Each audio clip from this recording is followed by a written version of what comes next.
পলিটিশিয়ানদের রাজনৈতিক দলের খাসলতে প্রবলেম, এই খাসলত অ্যাড্রেস না করা পর্যন্ত কোনো ফ্রেম কাজ করবে না।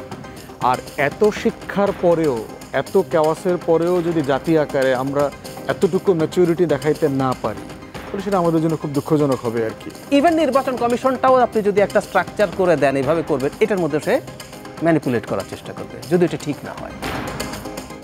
সাংবিধানিক পজিশনটা কি হবে, মানে তত্ত্বাবধায়ক সরকার প্রসঙ্গ যেটা আসলো, মানে এই নির্বাচনটা যদি এই অন্তর্বর্তীকালীন সরকার মাধ্যমে হয়, তা ইনারাই কি আসলে তত্ত্বাবধায়ক সরকারের ফর্মে রূপ নেবে, নাকি তত্ত্বাবধায়ক সরকার একটা আলোচনা করে একটা কনসেনসাসে এসে এই সরকার নির্বাচন করবে? আসলে সাংবিধানিক অবস্থানটা কি হবে, আমি কোন পদ্ধতিতে হবে? এর সাথে একমত। আমার কাছে মনে হচ্ছে না যে কারেন্ট ফ্রেমে আসলে খুব বেশি পরিবর্তন হবে।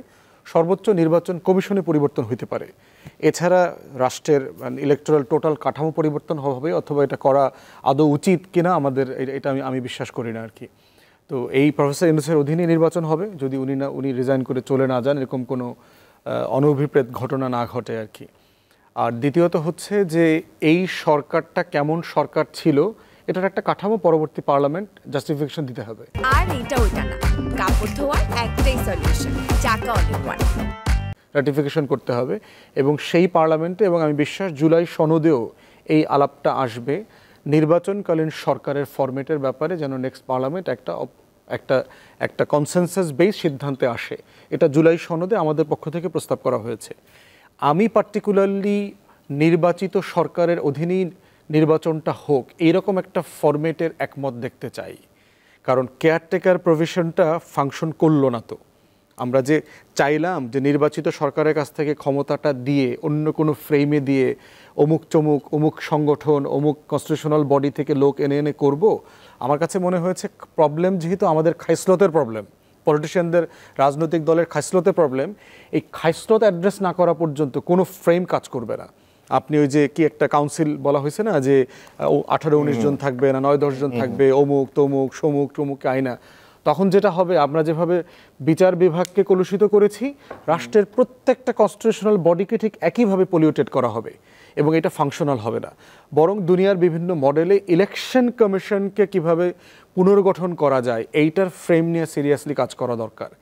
যেমন ধরেন ভারতে ছিল, মোদি চেঞ্জ করে ফেলছে, জাহিদ ভাই নিশ্চয়ই জানে যে সরকারি দল, বিরোধী দল এবং প্রধান বিচারপতি তিনজনকে একমত হইতে হবে। তো এরকম কোন একটা ফরম্যাটে আমরা আসতে পারি কিনা। পরে মোদি এসে চেঞ্জ করে এটা ফেডারেল মিনিস্টার যোগ করে এটাকে মানে মেজরিটি তার কাছে নিয়ে গেছে আর কি। তো ইন্দোনেশিয়াতে দেখলাম আপনার সেখানে হচ্ছে যে পার্লামেন্টারি কমিটি ইন্টারভিউ করে শর্টলিস্ট করে দেয় যে আমরা 5 জনের জন্য এই 10 জনের তালিকা পত্রিকাতে দিয়ে দেয়, বিজ্ঞাপন আকারে দিয়ে দেয়, যে এই 10 জনের ব্যাপারে আপনাদের কারো কাছে গোপন সত্য অসত্য কোনো খবর আছে কিনা, তাকে নির্বাচন কমিশনের দায়িত্ব দিলে তিনি ভালো করবেন না। এরকম উগান্ডাতে করেছে, যারা যুদ্ধবিগ্রহ দেশ থেকে ফিরে এসছে।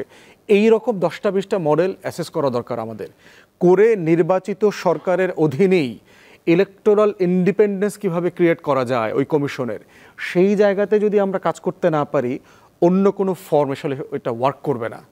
আর এত শিক্ষার পরেও, এত কেওয়াসের পরেও যদি জাতি আকারে আমরা এতটুকু ম্যাচুরিটি দেখাইতে না পারি, তাহলে সেটা আমাদের জন্য খুব দুঃখজনক হবে আর কি।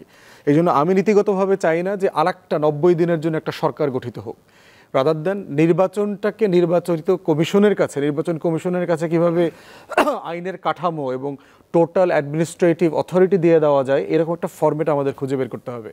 জি, অনেক ধন্যবাদ ডাক্তার জাহিদ রহমান। আপনি তো নির্বাচন কমিশনের সদস্য ছিলেন, নির্বাচন সংস্কার কমিশনের। হ্যাঁ, তো এখানে এই সংস্কারে এই যে ব্যারিস্টার আসাদুজ্জামান ফুয়াদ যে প্রসঙ্গটা আনলো, যে তত্ত্বাবধায়ক ফরম্যাট তো একটা ফরম্যাট আমাদের, কিন্তু এখন নির্বাচন কমিশন কেই শক্তিশালী করে কোন ফরম্যাটে এই ধরনের কোনো আলোচনা হয়েছে বা আপনি কি মনে করেন? হয়েছে। যেমন ধরুন আমরা একটা মানে একদম নতুন একটা কাজ করেছি, আমরা দাবি করি, সেটা হচ্ছে ধরুন আমাদের কনস্টিটিউশনে নির্বাচন কমিশনার নিয়োগের একটা আইনের কথা বলা আছে, কিন্তু আমরা পূর্ণাঙ্গ একটা আইনের প্রপোজাল করেছি যেখানে নিয়োগ, তাদের আচরণবিধি লঙ্ঘনজনিত কারণে কি কি পদক্ষেপ নেওয়া যাবে সব কিছু মিলে। এবং আমরাও অনেকগুলো দেশের নিয়োগটা পর্যালোচনা করেছি এবং আমরা চেষ্টা করেছি এটা করার জন্য। এটা করা যাবে না তা না, কিন্তু আমি একটা জায়গায় একটু দ্বিমত করি ফুয়াদ ভাইয়ের সাথে। এই স্ট্রাকচারটা আলটিমেটলি আমাদের ফিরতে হবে, একমত। এবং খেয়াল করুন, নির্বাচন কমিশনের অধীনে তো অন্তত আমাদের লোকাল গভর্নমেন্ট ইলেকশনগুলো হবে ভবিষ্যতে। আমাদের লোকাল গভর্নমেন্ট ইলেকশনগুলো কি হতে পেরেছিল আগের বার? হতে পারে নাই তো। সুতরাং খাসলতের কথা যিনি যেটা বলছেন, আসলে খাসলতই প্রধান, এটাইও একমত। আমাদের ওইটা চেঞ্জ হওয়ার আগে ইভেন নির্বাচন কমিশনটাও আপনি যদি একটা স্ট্রাকচার করে দেন, এইভাবে করবেন, এটার মধ্যে সে ম্যানিপুলেট করার চেষ্টা করবে যদি এটা ঠিক না হয়। আমি শতভাগ একমত যে আমাদের ওই সিস্টেমেই যেতে হবে, কিন্তু একটা ইন্টারিম একটা টাইমে। কারণ আমরা তত্ত্বাবধায়ক সরকার যেমন ম্যানিপুলেশনের ইতিহাস আছে, আবার তত্ত্বাবধায়ক সরকারের অধীনে ভালো নির্বাচনের একটা এক্সপিরিয়েন্স আছে। এটা কিন্তু আমাদের কাছে এখন থিওরিটিক্যাল ইস্যু না, আমাদের কাছে এম্পিরিক্যাল এভিডেন্স আছে যে আমরা পেরেছি। আবার এটা ম্যানিপুলেশনেরও চেষ্টা হয়েছে। সো ম্যানিপুলেশনের চেষ্টাটাকে ঠেকানোর মতো কোনো পদক্ষেপ নিয়ে যদি করি, কয়েকটা টার্ম আরও এইভাবে নির্বাচন হওয়া, এবং এই সময়ের মধ্যে আমাদের নির্বাচন কমিশনটাকে স্ট্রঙ্গার করে ওটা ফরএভার থাকবে, আমি সেটা মনে করি না। ওটাও বাতিল করে দেওয়া দরকার আছে বলে মনে করি। আর আমি আপনাকে এটুকু জানাই, যখন আমরা বিভিন্ন রকম পদ্ধতি প্রপোজ করছিলাম নির্বাচন কমিশন বা অন্যান্য জায়গায়, আমরা নিজেদের মধ্যে ডিবেট করতাম। আমি দেখাতাম যে এটাকে এইভাবে ম্যানিপুলেট করা যায়, এটাকে এইভাবে ম্যানিপুলেট করা যায়, এটাকে এটা করা যায়, এটাকে ওটা করা যায়। আসলে দিনের শেষে মানে খুব অদ্ভুত শোনাবে আজকে, কারণ বাংলাদেশের সংস্কার স্ট্রাকচার এবং এই ব্যাপারে ফুয়াদ ভাই আর আমি একমত। কারণ আমরা বিভিন্ন প্রোগ্রামে আমরা কথা বলেছি, আমরা এই পয়েন্টে কথা বলেছি। আমরা এগুলো করতে হবে, কিন্তু আমরা ওভার এস্টিমেট যেন না করি। আমরা মনে করছি এটা লিখে ফেললেই সব কিছু সুন্দর হয়ে যাবে, হয়ে যায় না। আমি আমার খুব প্রিয় একটা এক্সাম্পল প্রায় বলি, আমি আবারও একটু বলি। মানে রিসেন্টলি ট্রাম্প সুপ্রিম কোর্টের একটা রায় মানে নেয়, এক ব্যক্তিকে উনি এল সালভাদর পাঠিয়ে দিয়েছিল, অ্যাব্রেগো গার্সিয়া। সুপ্রিম কোর্ট রায় দিয়েছে যে ওকে মানে আমেরিকায় ফিরিয়ে আনাটা ফ্যাসিলিটেট করতে হবে সরকারকে, এটা অবৈধ ছিল। তো ট্রাম্প এটা করতেছে না। এখন যখন সুপ্রিম কোর্ট রায় দিয়েছে, ট্রাম্প করছে না, আমেরিকা এখন এই ডিবেট শুরু হয়েছে যে কী করা উচিত। তো আমি একজন পলিটিক্যাল সায়েন্টিস্ট, একটা আইভি লীগ ইউনিভার্সিটির, ওনাকে জিজ্ঞেস করছি, উনি বলছে হাসতে হাসতে যে সুপ্রিম কোর্টের একটা সেনাবাহিনী লাগবে। কারণ আপনার রায় যদি না মানে আপনি সেনাবাহিনী পাঠায় ট্রাম্পকে বা চাপ দেবেন যে তোমাকে এটা মানতে হবে। তার মানে কথাটার বেসিকটাই যদি না মানে কি হবে। আমেরিকাতে এই আলাপ এখন হচ্ছে, কনস্টিটিউশনে আছে 3 বার কেউ ইলেকশন করতে পারবে না। ট্রাম্প মনে হচ্ছিল প্রথম ফাজলামো করছে, এখন বলছে সে এটা ইলেকশনে দাঁড়াবে। তো দাঁড়ালে কি করবেন? আপনি কোর্টে যাবেন, কোর্ট বলবে না তার দাঁড়ানো অবৈধ, ট্রাম্প বলবো আমি শুনি না, কি হবে? সো এই জটিলতাগুলো আসলে এখন তৈরি হয়েছে।